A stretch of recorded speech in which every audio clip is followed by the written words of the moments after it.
오늘 이 아침에 묵상할 말씀은 누가복음 4장 31절에서 44절입니다.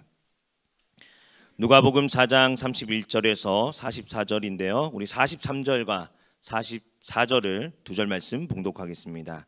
누가복음 4장 43절과 44절입니다. 함께 봉독합니다. 시작.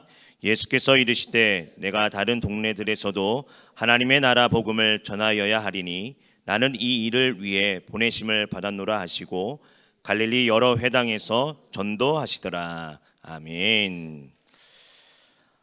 나사렛 회당에서 설교하신 주님은 고향 사람들에게 배척을 당하셨습니다.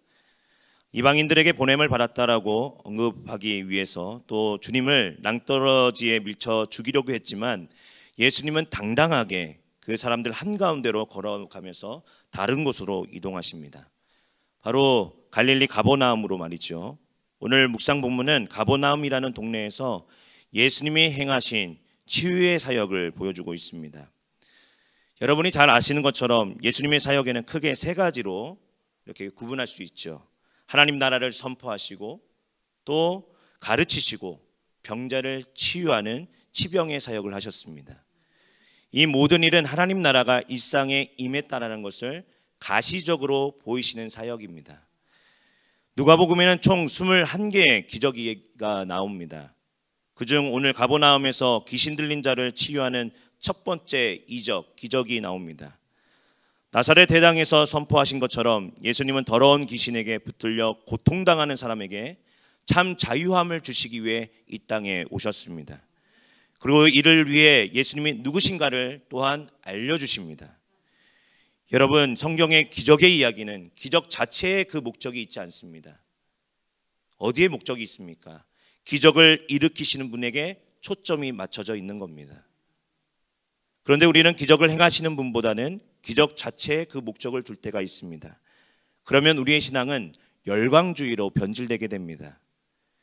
여러분, 기적 중의 기적은 예수 그리스도인 줄로 믿습니다.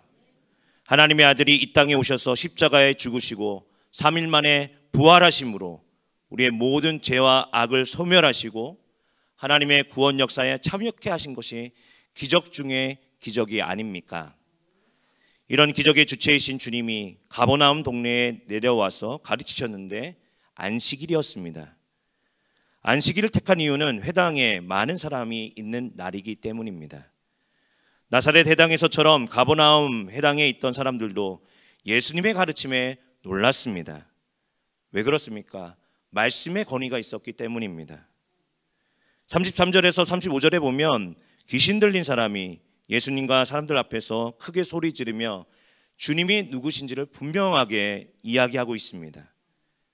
여러분, 이런 말이 있죠. 귀신같이 한다. 귀신은 귀신같이 합니다.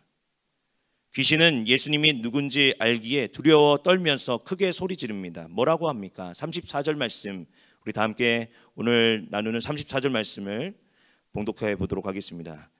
아, 나사렛 예수여, 우리가 당신과 무슨 상관이 있나이까? 우리를 멸하러 왔나이까? 나는 당신이 누구인 줄 아노니 하나님의 거룩한 자니이다. 아멘. 귀신은 예수님을 향해 뭐라고 합니까? 나사렛 사람이라고 합니다. 예수님의 성장 과정을 알고 있는 거죠. 여러분, 예수님은 우리와 동일한 몸으로 이 땅에 사셨고 오셨습니다. 참 사람으로 우리의 비참함을 아시고 죄악의 문제를 해결해 주시기 위해 이 땅에 오신 줄로 믿습니다. 주님은 우리의 죄를 사하기 위해 오신 참 인간이십니다. 이뿐만이 아니죠. 귀신은 예수님을 하나님의 거룩한 자라고 표현합니다. 여러분, 거룩은 누구에게만 사용될 수 있습니까? 하나님에게만 사용될 수 있는 단어이고 하나님의 속성입니다. 그런데 귀신은 예수님을 하나님의 거룩한 자라고 표현하고 있습니다. 예수님을 하나님과 동등한 분, 하나님의 신성을 가지신 하나님의 아들이라는 것을 인정하고 있는 겁니다. 무서워 떨고 있는 마귀를 향해 잠잠하고 그 사람에게 나오라고 하십니다.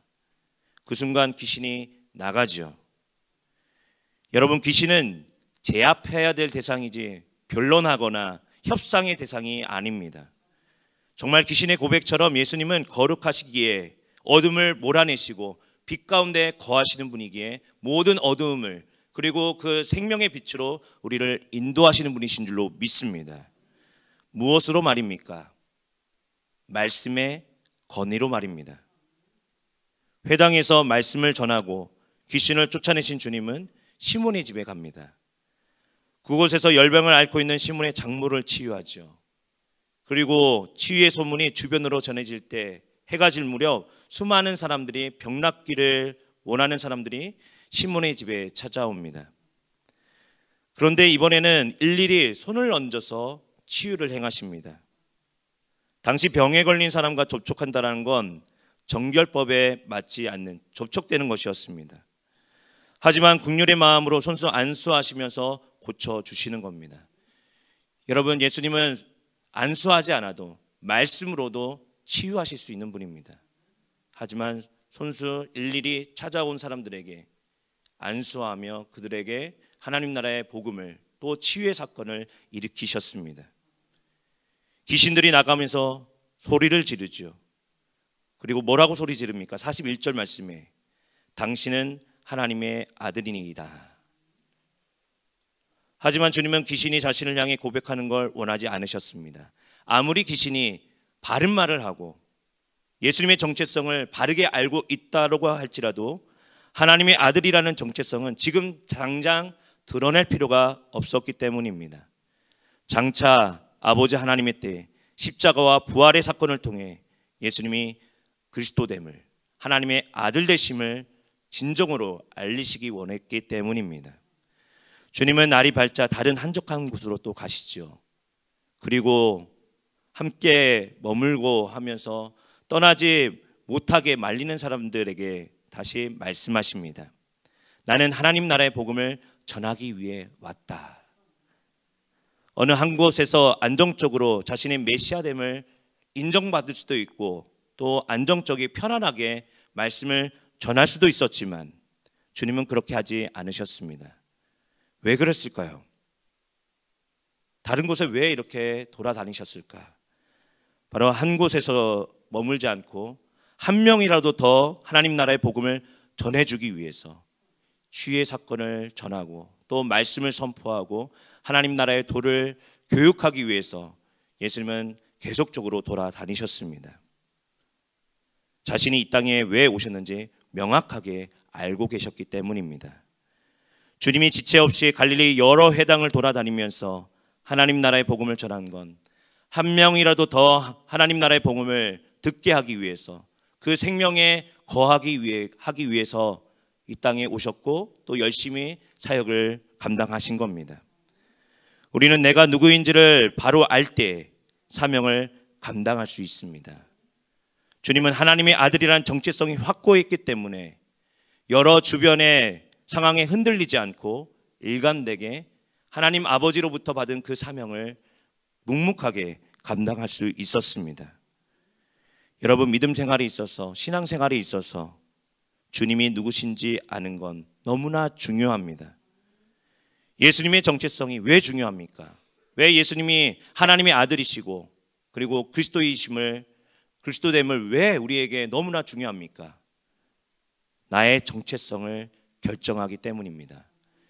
예수님이 누구신가가 내가 누구인가를 결정하기 때문에 주님을 따르는 제자로서의 내 정체성이 예수님이 누구신가에 달려있기 때문입니다.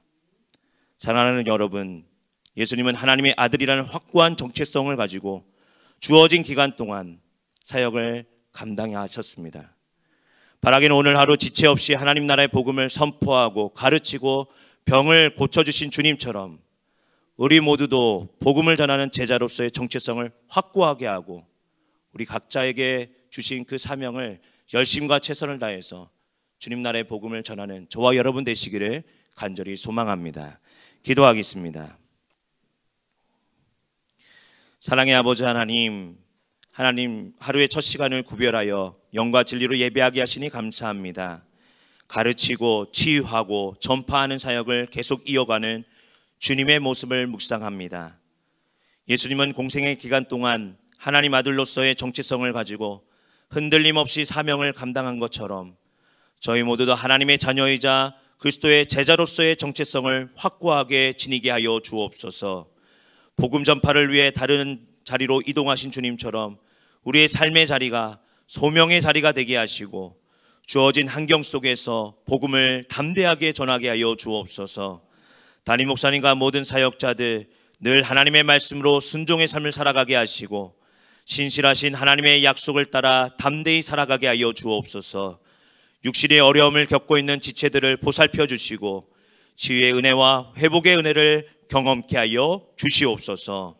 감사함이 예수 그리스도의 이름으로 간절히 기도하옵나이다. 아멘. 하늘에 계신 우리 아버지여, 이름이 거룩히 여김을 받으시오며 나라가 임하시오며 뜻이 하늘에서 이루어진 것 같이 땅에서도 이루어지이다.